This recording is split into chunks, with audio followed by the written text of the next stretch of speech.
This episode of the Golf Gambling Podcast on the Sports Gambling Podcast Network is presented to you by Edge Boost. Edge Boost enables you to double your bet with no interest. Go to sportsgamblingpodcast.com/edge to get started today. All right, D-Gens, welcome back. It's the Charles Schwab Challenge DFS Picks and Predictions Show with your boy Boston Capper and the God of Golf himself, Steve Shermer. Steve, it's late. You're making me go late.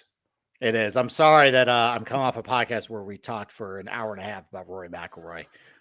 Did you really talk about an hour and a half about Rory?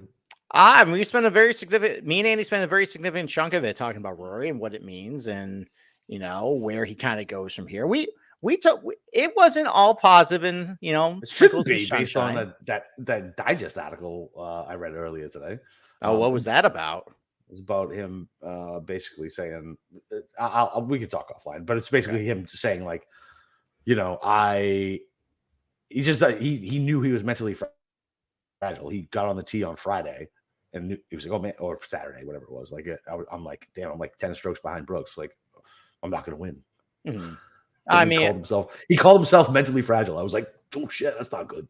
Well, you know, the first step of crawling out of that mental hole is admitting that you have a problem. That's right. So first step is admittance. There's a lot of, you know, there's a lot of different ways to look at the fact that he looked like kind of dog shit for 4 days and yet still finished T7. And he looked happy on Sunday, by the way. I mean, yeah. Well, I mean, I think it helped playing with Michael Block and having, you know, a lot of energy. Yeah. Instead of just, you know, kind of having this hangdog attitude of just, oh, I'm playing like shit, but then kind of can just enjoy what's happening next to him. So, yeah, I don't know. Maybe he's just continue to play with Michael Block, you know, after every tournament. Hey, he's getting invited to everything now. So he got invited to the Canadian Open in a couple weeks too. I saw that. And Rory's going to be at that event. So maybe they're together again. Maybe they're in feature groups. Listen, I would not be surprised at all. The feature groups that this fucking tour puts out is a joke anyway, so I 100% expect Michael Block to be on a feature group. Yeah, he's 100%. He's 100% missing the cut this week, by the way. Yeah, they actually put out odds of will he make the cut? I think yes was -200, and it immediately got bet up to like -300. Oh shit! I was like, oh my god, where?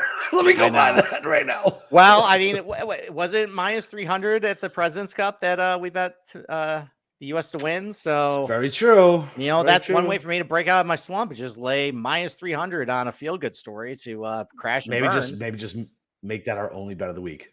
Man, the card. Man, Golf Town's so easy.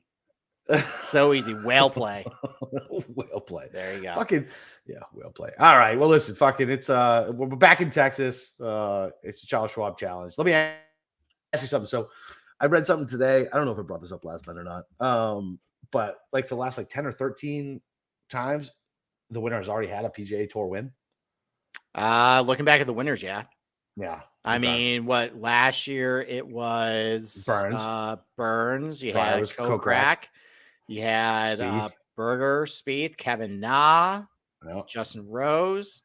Yeah, I mean, like I think just this fact that iron play is so important at this event and everything's kind of limited off the tee it just comes down to how you hit them, and the best players in the world are the best iron players, and there's no real fake in that. So yeah, it makes sense. Burns and Kokrak are bombers. They're bombers, but they're good iron players too. What I mean is, with Colonial, yeah, there are some opportunities to be aggressive off the tee, and I think we've seen it a little more and more. But overall, though, it kind of tells you where you need to hit it at this place, and sometimes that requires less than driver at that point. So it just comes down to, are you good course fit for this place? Do you play some of these other events, you know, they're similar to this place pretty good? I mean, there's a couple of bombers in this field that play a lot of these shorter tracks like Austin or Innisbrook or Harbor Town or PGA National or Seattle, and they still play it pretty good. So that's kind of what I look for this week. Another thing I look for too is I mentioned last night that while it does kind of handcuff you off the tee a little bit, and sometimes your total strokes gain of the tournament isn't really affected by off the tee, I did want to look at how you actually drive the ball here. Okay. Because I did find that there's some guys who kind of struggle off the tee at Colonial, that it kind of correlates to them not doing so great in this tournament. And it kind of helped me explain why a guy might be a good course fit here. and why he just has never had success. And it's usually because just off a tee, it might be a little uncomfortable or awkward for him. So that is going to be mentioned a couple times tonight.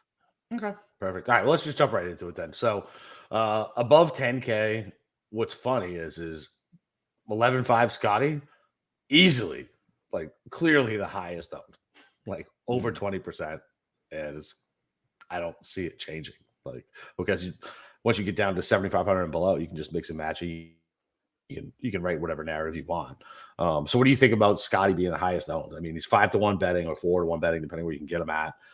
It's Texas. He was in the mix. I just talked to Cam on Outright Idol.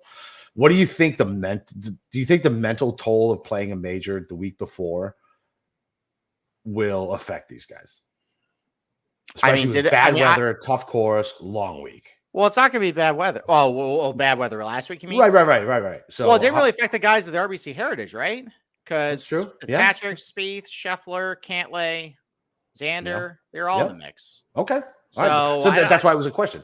Yeah, I don't think it's going to affect these guys at all. And I think just looking at this field too, like it reminds you of the Canadian Open last year where you had like Rory, 7 or 8, 9, 10 really good guys, and then the rest just big drop off. So I think just the fact that Scheffler hasn't finished outside the top 12 in forever, and he's hitting the ball great, and it's Texas, and he's been awesome here.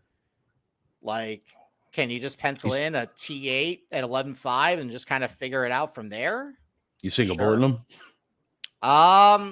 We'll talk about his outright price tomorrow. I found some inconsistencies based on some other things in other tournaments where we've had dog shit field. Tomorrow conversation. Fine. All right, but as far as him being the chalkiest play above 10K, would you play it, and how comfortable are you with it? I mean, I'm very comfortable playing him. I think I'm just more worried about roster construction at that point, because I think once you get past Ricky, like the difference between Ricky and there's a $200 difference between Ricky and Denny McCarthy. Yeah, like that seems, not much for how I view those players. I mean, there's Cam Davis down there, but he's chalk. Yep. Do you want to go down the Minwoo Lee train again? I don't know if I do. Yeah, Brian Harmon down there. So like, although top 20 at PGA, man. Who? Cage? Who? No, Minwoo. I know. So it seems like a difficult track he does pretty well, but like when he goes to some of these other places, it has not gone all that great for him. So that's fair. I think it's saying, okay, do you think Scotty's going to finish like top 4 or 5 here? And then maybe you get lucky with, I don't know, a Cam Davis, or maybe go down to like Fleetwood as your other guy. Maybe he can steal a win or something. So it just depends on kind of who you like. But I think Scheffler is as rock solid at this place as anybody. So, okay. I think we've tried playing the fade Scotty Scheffler or fade like the big Uber favorite, big fish at the top, and it has never really worked. No, it's definitely worked, and don't ask me to recall when it does. I can pull it up later, but it definitely worked at a couple places. But yeah, for the most part, it seems like suicide. Okay, all right. So right now the rest of this $10,000 range. So Hovland and Morikawa are probably. I'm surprised that Hovland has about the same ownership as Morikawa, though, considering Hovland just did very well at the PGA. Morikawa, he had a good Sunday, but otherwise he's done really nothing. Yeah, for the last month or so. So why do you think Morikawa and Hovland are basically drawing the same ownership this week? So, I mean, I think it's probably like people were like, how much is 16 going to affect Vic, right? And it seems like he is kind of forming his game to be in contention in majors. And listen, it's going to be a positional golf course, so you don't need to be extra long, and you need to be accurate off the tee and good with your irons. And that's a Morikawa course, right? I mean, that would be my guess on why people are thinking that. Okay. I mean, Hovland can do a lot of similar things. Yeah, absolutely.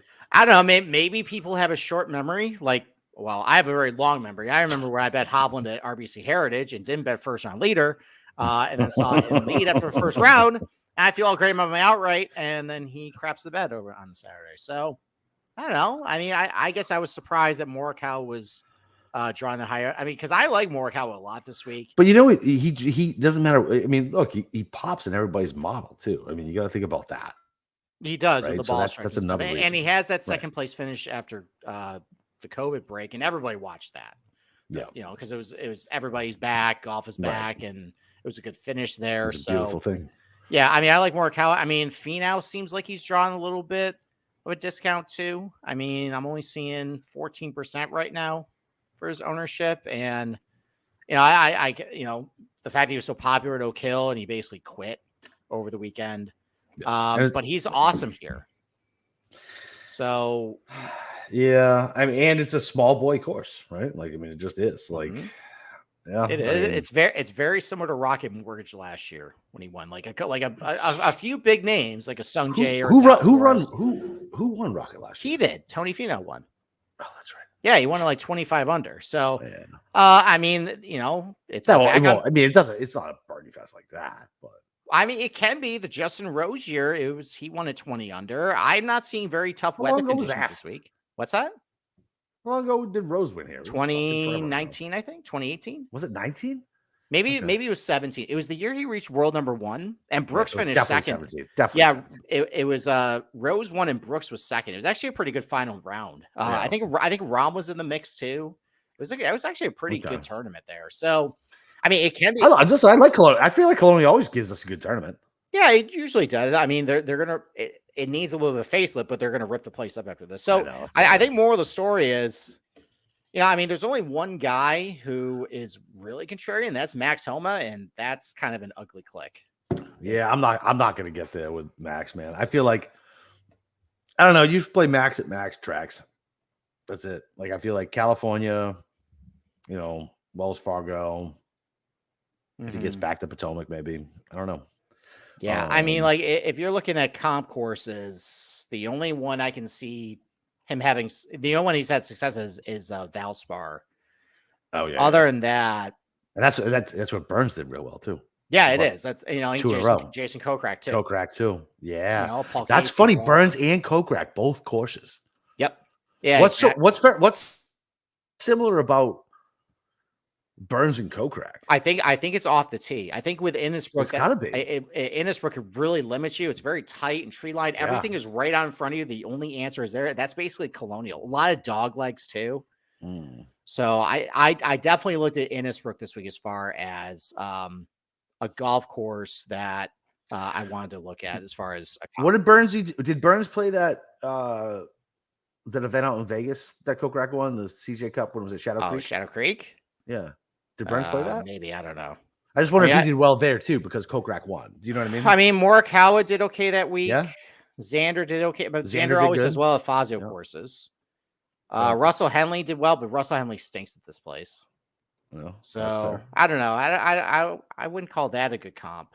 But okay, no, I was just curious because of the correlation between Kokrak and Burns at both courses. But anyways, with Homa, like of the comp courses I listed, he's the worst of the 5. He's the worst tee to green at these comp courses of the 5. His irons have gone to hell, and I think I can't remove that his face walking by me on Saturday just looking miserable. Yeah, I don't know. It seems like maybe he's struggling with something right now, and I think there's better ways to go contrarian, especially with some of these top 4 options above him, or even just with Spieth too. I think. I mean, Spieth's not contrarian. He's going to be uber. No. What I'm saying is, I mean, going Homa and fading the other guys, I'd rather try and be cute down the road, down the card there. I got you. Instead of doing that. So I know this is a cop-out answer, but I'm probably just avoiding Homa in this range. No, that's fine. Listen, I'm with you. I'm 100% with you. Okay. So.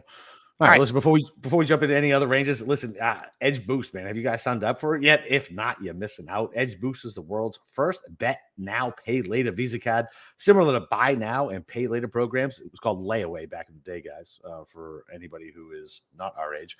Edge Boost enables you to double your bet with no interest and pay back the advance over 4 weekly installments. That's right, 0% interest. Simply deposit funds into your account, and Edge Boost will match the deposit so you can use 2 times the funds on any legal sports betting site.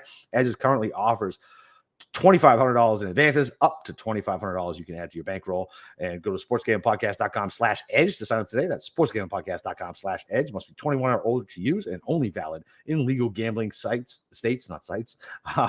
Problem gambling. 1-800-GAMBLER. You're a little younger than me. Do you remember layaway? No, I don't. So maybe you weren't poor. So basically, you like I remember going into. Do you know what Bradley's is? No, I don't. All right, what about Caldors? Okay, just get to the chase. All right, either way, fuck it. It's like a Walmart, right? But it was like a local Walmart, and like your parents would like get the Christmas gifts, and you basically go pay like weekly, like to get them like leading up to December. So like my parents would like put Christmas gifts in like August, and they would go pay like weekly, bi-weekly, whatever. Like I don't know if they charged juice or not, but it was basically a way to like slowly pay for their Christmas gifts. It's nice. That's cute. Yeah. Okay. Sorry, I'm gonna leave that there before I say something insulting. You elitist prick. Yes. I can only imagine the interest rates they were charging your parents to finance Christmas at that point. Yeah, exactly. Can you hear this ridiculous torrential rain outside of my house? I don't know how good. No, I can't. It is insane. Okay. It's insane right now. Yeah. Well, too bad you don't own a raincoat. I don't, because I don't go outside when it rains. You don't. All right, $9,000 range. I'm just gonna cut right to the chase. Let's do it. For DFS purpose, Sam Burns is the play in this. Yeah, range. I agree. Easily. So listen, yeah, he's been bad lately, but this is kind of what happens with Sam Burns. He kind of goes up and down. But of all those comp courses I mentioned yesterday, these are his last finishes at all of them. So T15 at Harbortown, win at Austin Country Club, 6 at Valspar, cut at Travelers last year, win at Colonial, win at Valspar, T13 Travelers, win at Valspar.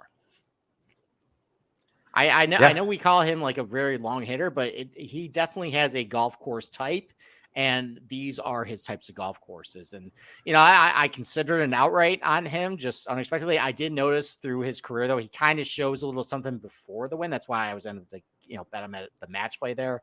I think another solid top 20 finish, top 15 finishes in the cards, and maybe a little bit higher too at a good golf course for him at 6% ownership. So yeah, listen, I'm with you. I like we can talk about him on the betting show tomorrow.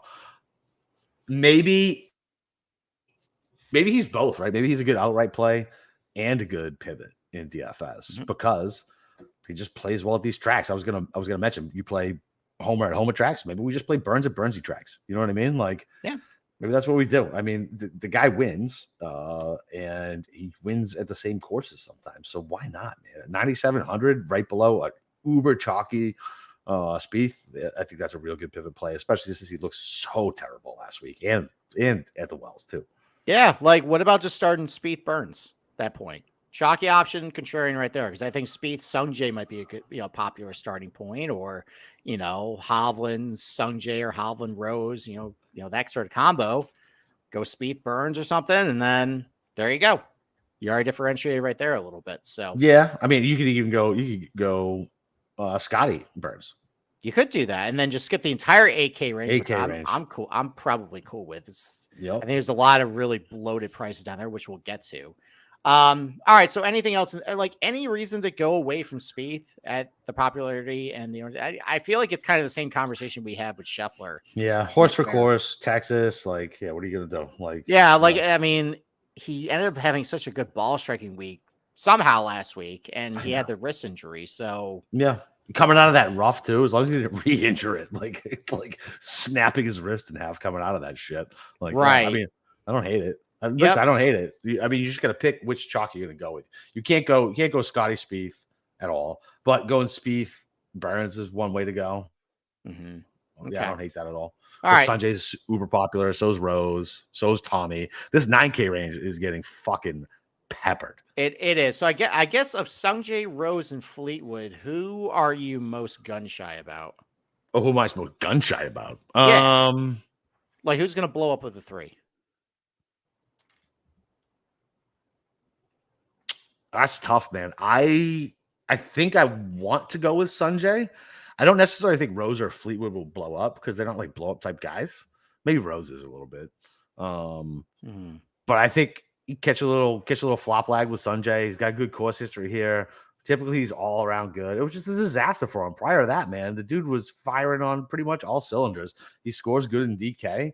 Yeah, so why not? Like, yeah, I think I like Sanjay the best out of them. Yeah, I like Sanjay the best out of them. Okay. Yeah, I agree with that. I think this is a good golf course for him. I think I talked about last night about how a lot of these tee shots require fades off the tee, and that's his go-to shot. His iron play has been really up and down, which is concerning, but I can see some spike weeks with him. Good bent grass putter.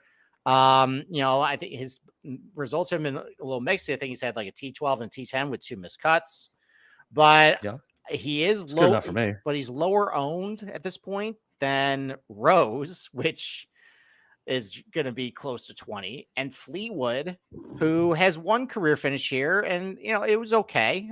He didn't perform very well at the tee. I'm wondering if that has to do with the fact that he normally hits a draw, and that's not the optimal shot shape here. So I think I probably would go Stone J over those other two, and I think with Rose, I've been around the block enough times with golf gambling and stuff like that. Like I've seen a lot of times where has a really good major finish, and we're all excited about him for his next start, and he kind of finishes like T35 or something. 30. Or misses the cut. Right, and he's got the Memorial coming up. That's a golf course where he's won at before. I mean, he's won at, I guess he's won here before too, so that's a bad argument. But I think we'll go with that. All right, and then any thoughts on Siwoo at this place? He's bad here. He was bad at Craig Ranch, though. No. Yeah. No, I'm good. I'm good based on how I want to build the roster. Like, I'm fine skipping him. Okay. All right. Why don't we take another break, and then we'll finish breaking down these tiers. Sounds good.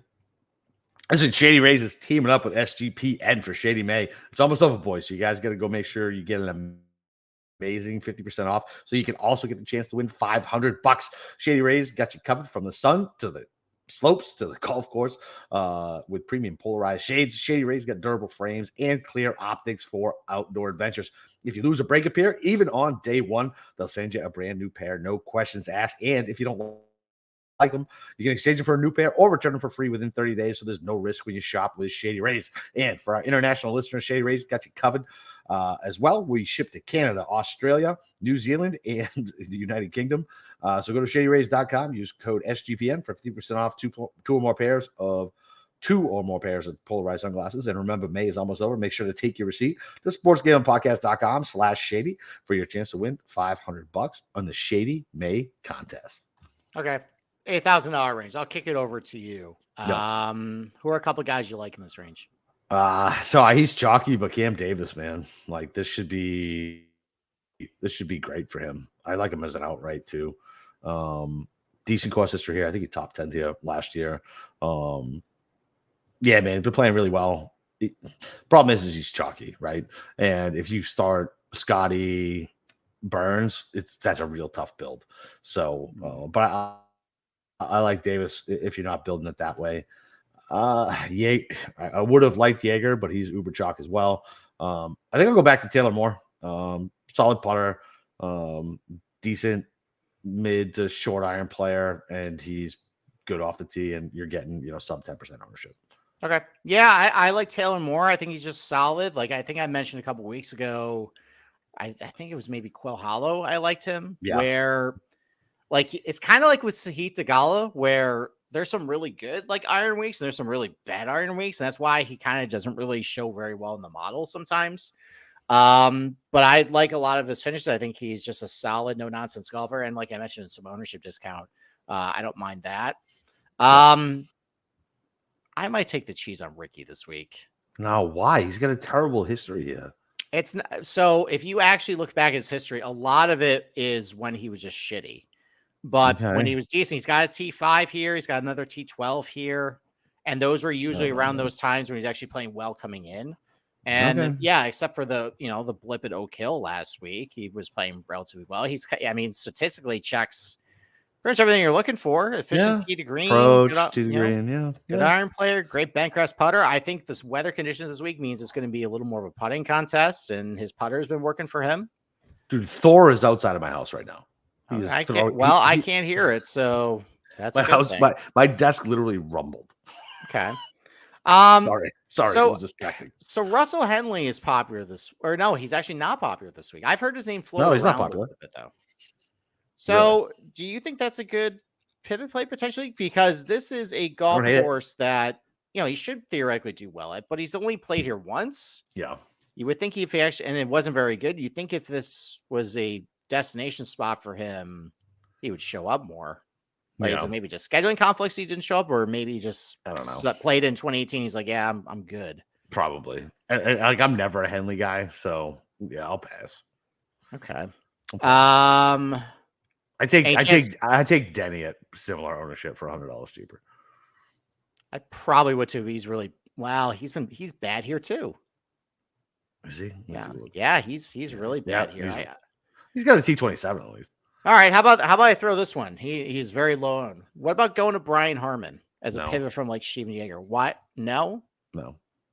Okay, he finished what, T7 at Heritage recently? Yeah, it's not a golf reason. It's the fact that he was a dick to all the volunteers at TBC Sawgrass, and he will never get my support. So fuck that guy because he's an asshole. And if you listen to Brian Harmon, go fuck yourself. You're not better than normal people. Okay, well, I'll say something nice about Brian Harmon. I don't expect you to really do well at Quail Hollow. I don't expect you to do well at Oak Hill. Maybe some people who didn't do the research expect you to do well at Oak Hill last week. You had no chance.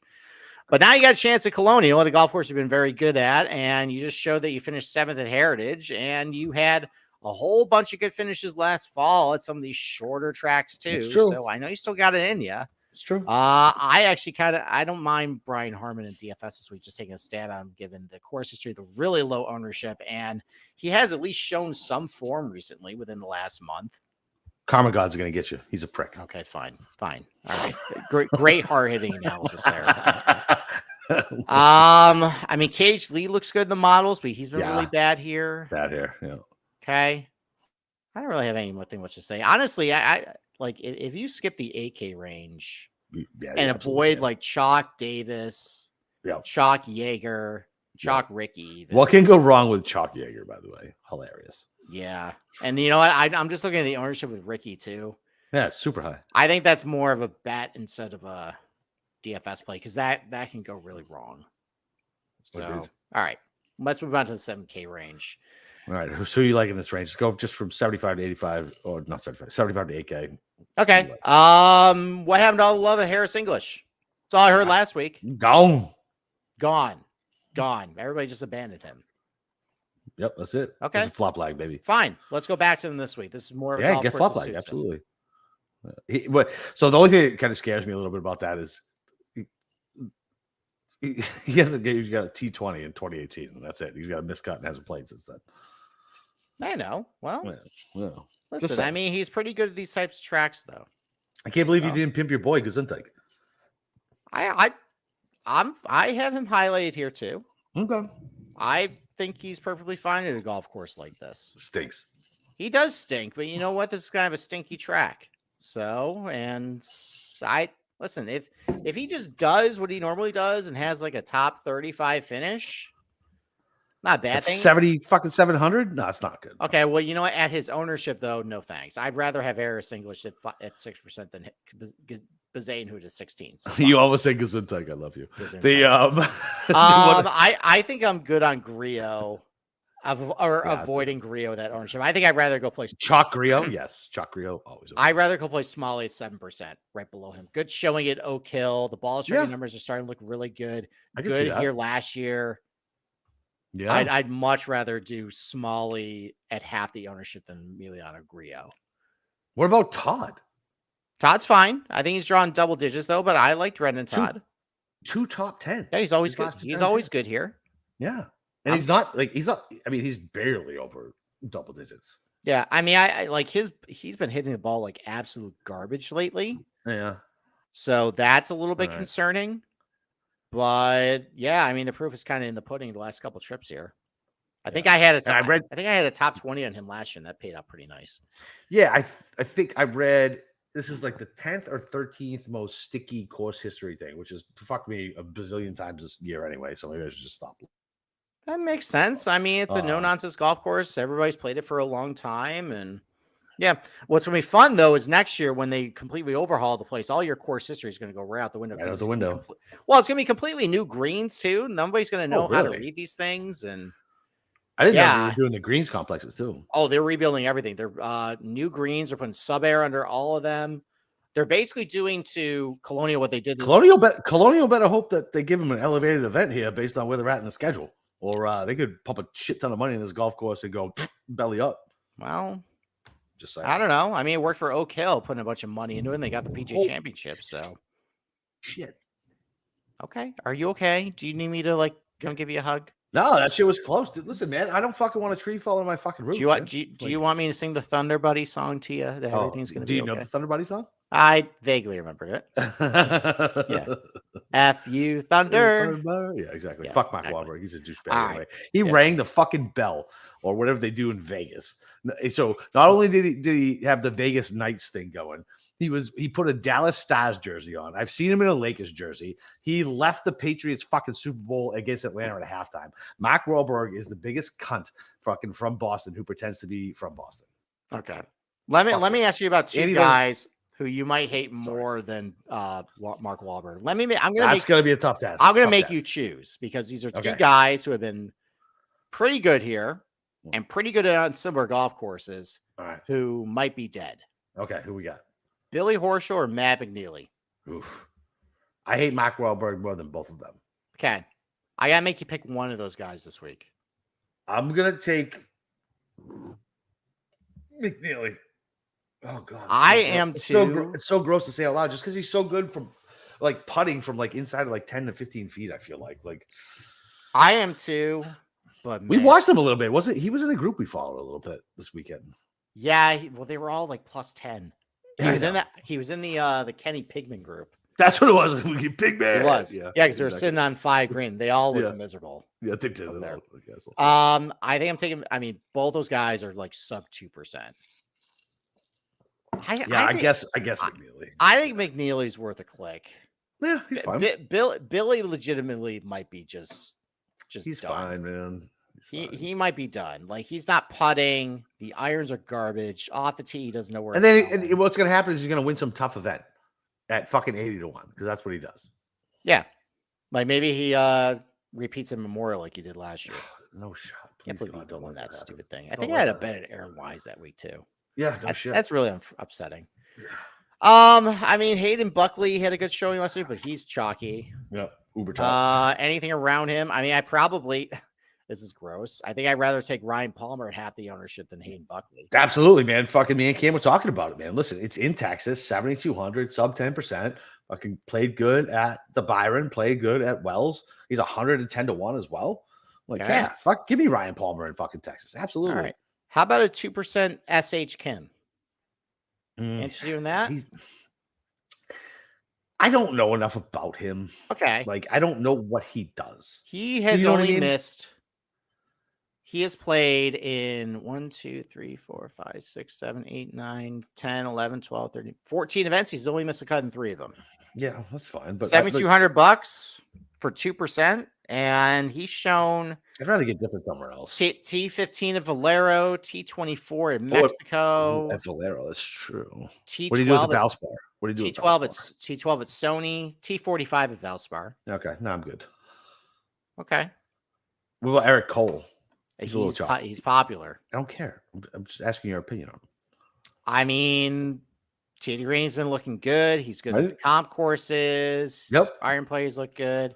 Grinder. Sure. I guess. I mean, look, let's go through his results. I think this is why I didn't really like him a couple of weeks ago is like, all right. So he's on a heater, 15th at PGA, 23rd at Byron Nelson, cut at Quail, 5th at Mexico. But before that, though, Valero. cut, T39, cut, T27, cut, 2nd, 15th, cut, T36. So eventually it seems like there's a pattern that the gravy train ends with Eric Cole at some point. He's like a 35-year-old rookie, man. But like, okay, well, I mean, I don't know. I don't know. So I guess, are you willing to bank that Eric Cole has another one in the chamber? Yes. When you're joining, when you are one of 8 people also on the Eric Cole train in your DFS contest.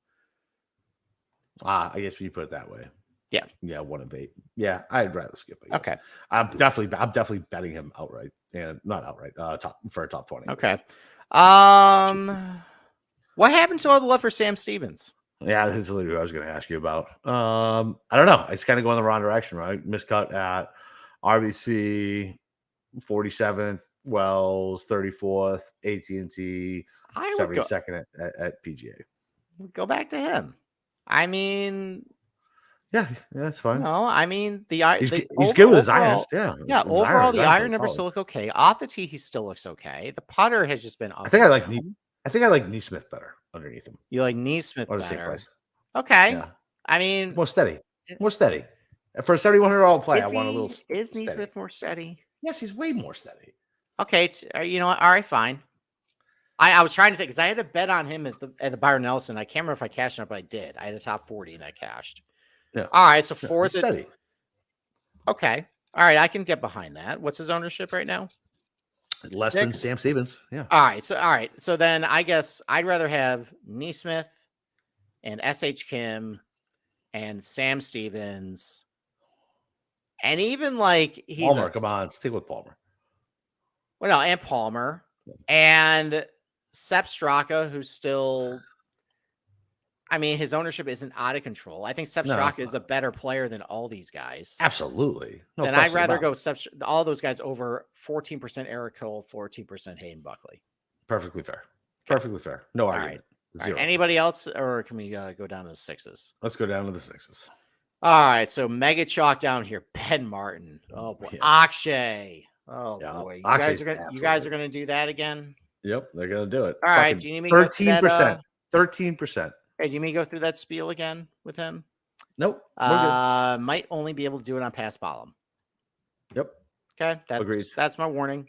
You can get Nick Hattie at sub 0.5% ownership at the same price. Yeah, I know. Seriously, think about that, dude. So at Valero, he was 28th. What did he do? Has he played Valspar? Let's take a look. How about Austin Eckler at half the ownership in auction? Fuck yeah, hell yeah. Yeah, he just almost, he was in the mix at Well, he missed the cut at Valspar. Yeah, he was just in the mix at Byron Nelson, 5th at Corrales. Love it. Sure. 12th at Wiley comp course. Yeah. All right. I'm cool with that. Dylon Wu is fucking uber chalk. Could do that. I'll throw out a name for you. Actually, let me see what the ownership is first on him. All right, cool. 1.8% owned. What? Andrew Novak. Okay. 6,400. All right. I had him stud. All right. I had him stud. Yeah. So you're mentioning somebody sub 6,500 that I already had stud. So he's only missed 3. 9th at Valero. He's only missed 3 cuts this year. T20 at Pebble, T12 at Sony, 9th at Valero, T27 at Valspar, T29 at Honda. Like all these courses I look at. Love it. That's a name. Love it. That's a name. There you go. Sub 2% Andrew Novak. You know what makes me super sad is Casson Young. The guy I know. Guy we're interviewing tomorrow is looking at 9% at 6,300, which is absolute bullshit. Well, because you know what? He did too well this week. He did too good this week. He only should have won by 4 and medaled at his U.S. Open qualifier, and not the 7 or 8 that he blew out the field with. It's so annoying. I was like, "Oh, fucking sweet." No, fucking. Right. I'm still gonna fucking play him, and I'm betting him top 20. Well, you know what you should do? Yeah, Carson Young's positional. Yeah. DFS. Yeah, sure. Why not? If you want the feel good story, we'll support our boy, man. Okay. Anybody else down here? Cam's crush. No, absolutely not. Oh, actually, timeout. No. What about going back to Jimmy Walker? You do that. How about this? How about our boy Ches Reavie? Yeah, I looked at him. I don't know. He played surprisingly well at Oak Hill. Agreed. T40, T11 Harbortown, T6 of Valero, T49 Mexico. Yeah. What's his ownership? It's higher than I wanted. It's kind of high. Yeah, it's like 5. Okay. Yeah, it's fine. Or you can go to Michael Block. You could go to Michael Block. I think Golf Trader would have where be that. All right. Kevin Streelman is sub 2%. He's been hitting the ball okay lately. I know you don't like him, but T18 Quail. He's made the cut in 4 of his last 5. T27 of Valspar. That's not terrible. Cam's commenting in there. Oh, he is? I don't see him. Yeah. Oh, single bullet. There you go. Cam Chin. All right. All right. Well, I think that's. So we'll see how that works out for you, bud. Yeah, I told him no more Cam Chin. Okay. All right. All right. Well, there you go. You wanted to go to bed early, so that's short and sweet. We kept it to 40 minutes. Yep. It's a fucking miracle. There you go. Any closing thoughts before you get out of here? No. Once again, Steve, thanks for a fucking great time up in Rochester. And yeah, we got the Casson Young interview tomorrow. Me and Cam will be interviewing his new favorite celebrity, and I'll be on BK's show, and then I'm gonna make Steve stay up late. We'll be doing a show, outright betting show, about the same time tomorrow night. So yeah, other than that, Steve, you got anything else? Nope, that's it. We'll see you tomorrow night. Yeah, go listen to Andy's show with Steve. It's probably on your podcast feed by now. If not, before you go to bed, listen to it in the morning, right after you listen to Oz. And you can follow me on Twitter at Boston_Cav. You can find Steve in our Discord channel. And yeah, fucking let's go, baby. It's fucking another week. Let's go.